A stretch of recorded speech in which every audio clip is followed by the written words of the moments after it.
Okay, my name is Tyler Pollard, and tonight I'd like to do a presentation on second language acquisition based on my wikiography.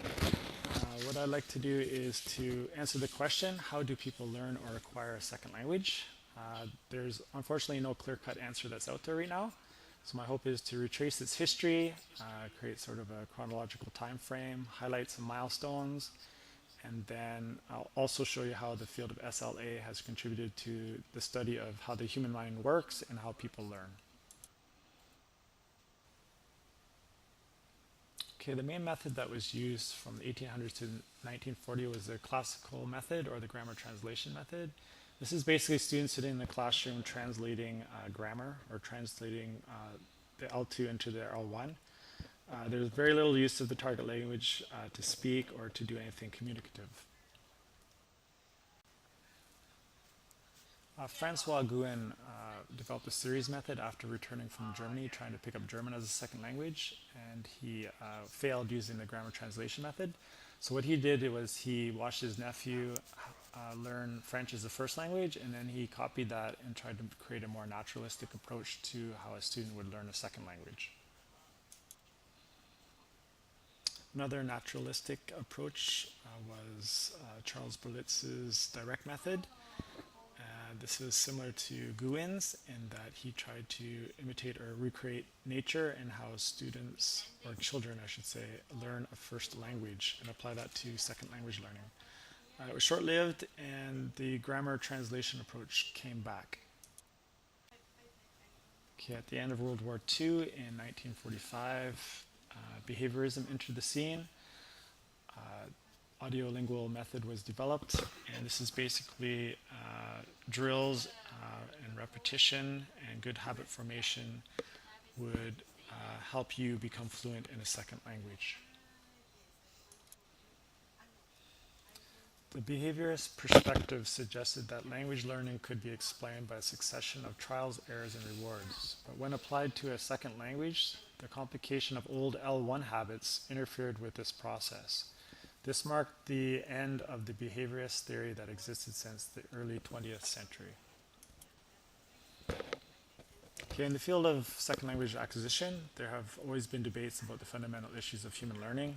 One of these is the whole nature versus nurture. How much of human learning comes from your own genetic pre-programming, and how much comes from the social and or cultural experiences we have growing up.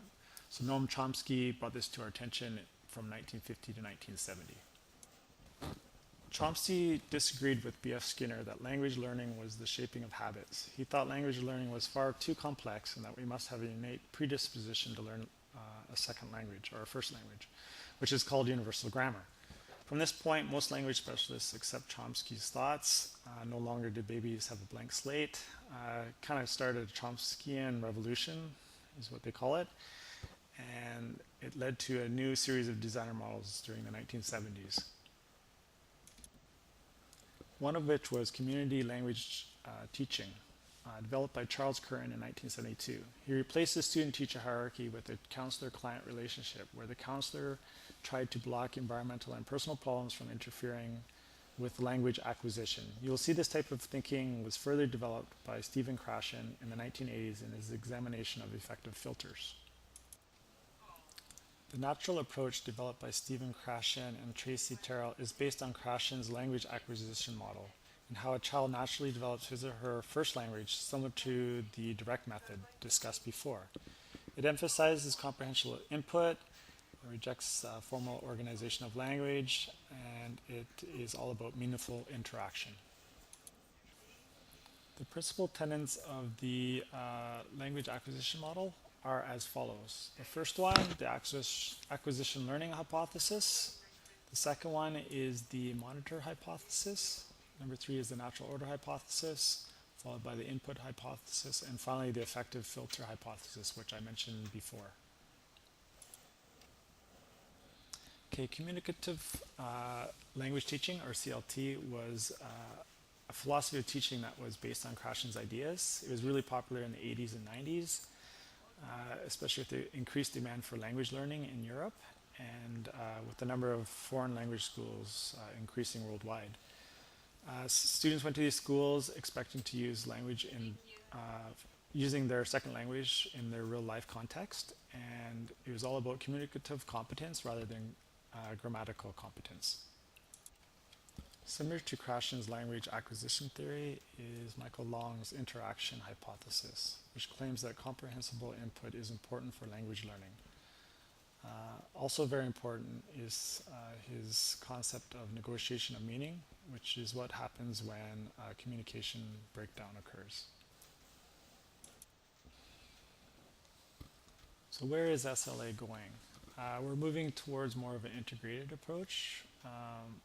Also, we're seeing more content-based learning and content-based immersion, which is when students study a subject but not in their first language.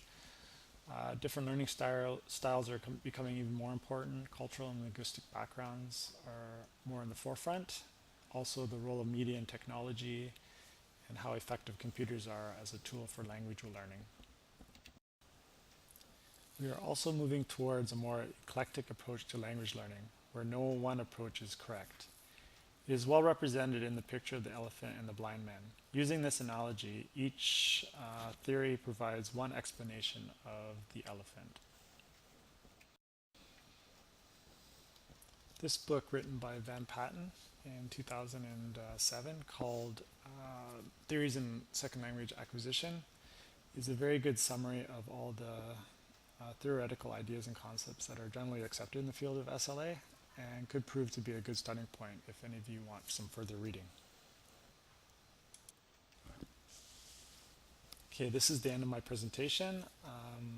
As you can imagine, it's quite hard to go through a complete time frame of all the important developments in the field of SLA in a 20-slide presentation. But I will say that there's not one single theoretical position that has achieved dominance over this time. New theories continue to appear, and it is very important to compare and contrast all the various theories and choose the best one that meets your satisfaction and or context. Okay, thanks for listening.